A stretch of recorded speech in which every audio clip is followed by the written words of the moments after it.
Bismillahirrahmanirrahim. Assalamualaikum warahmatullahi wabarakatuh. Subhanallah walhamdulillah wa la ilaha illallah wallahu akbar. La hawla wa la quwwata illa billah.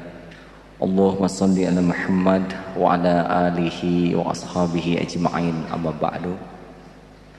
Semoga Allah subhanahu wa ta'ala yang pasti maha menatap, maha mendengar, maha memperhatikan kita, selalu memberi kesempatan kepada kita untuk bisa mengenal diri sendiri, agar kita tidak terkecoh, tertipu oleh topeng yang sedang kita pakai. Bagaimana mungkin kita bisa memperbaiki orang lain kalau kita tidak pernah memperbaiki diri sendiri? Bagaimana mungkin kita bisa memperbaiki diri kalau kita tidak pernah berani jujur kepada diri sendiri? Saudara-saudaraku yang baik, insya Allah kajian kita melanjutkan bahasan sebelumnya tentang asma Allah Al-Khabir. Sedikit saja kita ulas. Kita sering mendengar Allahu Akbar, Allahu Akbar. Apa artinya? Allah Maha Besar, jagat raya semesta yang begini dahsyatnya. Demi Allah, semuanya itu sepenuhnya dalam genggaman Allah.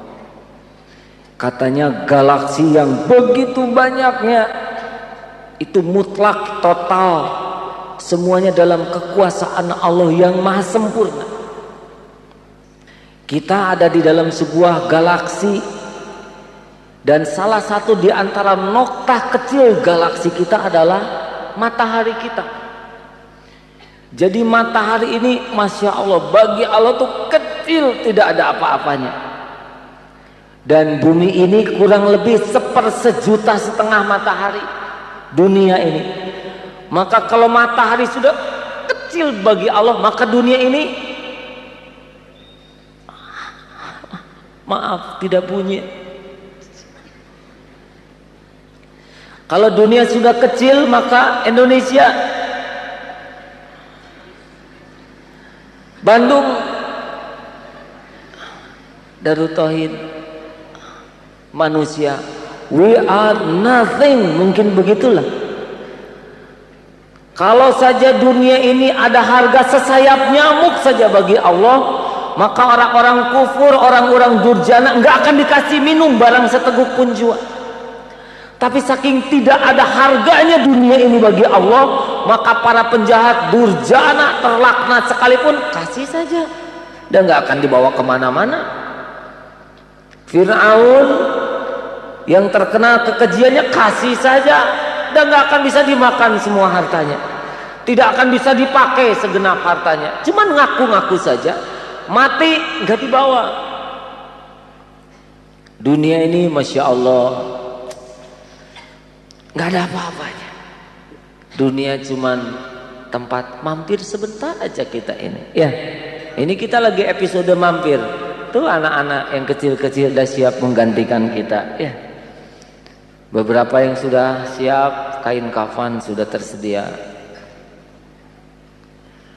Maka kalau mendengar Allahu Akbar, Allahu Akbar, ketika azan itu urusan dunia tuh jadi kecil sekali. Bisnis mau untung berapa? Kenapa harus azan dikalahkan oleh jualan? Untungnya juga cuma 1.000-2.000, nggak masuk di akal. Alhamdulillah kita punya usaha, beberapa usaha azan tutup, tapi banyak pembeli, bagus aja ke masjid. Mau apa? Untung berapa? Supermarket puluh-puluh juta, kecil bagi Allah. Yang membagikan rezeki adalah Allah yang Maha Agung. Nggak akan terhalang gara-gara kita sholat. rapat, azan, dilabrak terus. Bagaimana kita punya gagasan cemerlang, ide cemerlang, sedang Allah yang memiliki segala urusan tidak kita gantungi. Jadi maaf saja, kalaupun kita harus bertempur, Allahu Akbar, itu harusnya membuat musuh itu jadi kecil-kecil. Musuh itu kan bonus dari Allah buat kita. Kalau nggak ada musuhnya, apa yang menarik dalam hidup ini? Pahlawan tuh butuh penjahat. Nah, kalau nggak ada penjahat tidak bisa jadi pahlawan. Maka kita tidak usah panik lihat musuh-musuh itu kan bonus dari Allah buat kita. Coba Mike Tyson tinju sendiri, pasti nggak menarik. Bagi kita adanya musuh ini ladang amal. Kenapa harus gentar? Kita bikinan Allah, musuh bikinan Allah. Sama-sama makhluk ciptaan Allah dan sama-sama dalam genggaman Allah. Kalau saya harus berkelahi dengan orang yang tinggi besar dan dia begitu, saya akan pikir-pikir dulu. Dan zikir-zikir dulu. Ya Allah, Engkau takdirkan, Engkau buat dia sebesar itu. Sedang Engkau desain saya semungil ini. Dia ciptaanmu, saya milikmu. Kebetulan misalkan preman ini akan menganiaya seorang akhwat yang masih SMP. Rob, kalau memang lari terbaik bagi saya dan itu Engkau sukai, buatlah saya bisa lari tanpa mempermalukan siapapun. Tapi kalau terbaik menurutmu bertarung, maka tiada satupun yang dapat melumpuhkan kecuali Engkau.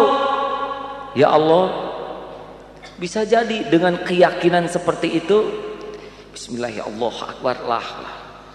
Pas mukul, pas kena yang paling sensitif pada dirinya, ya enggak? Kebetulan bisulnya sedang besar.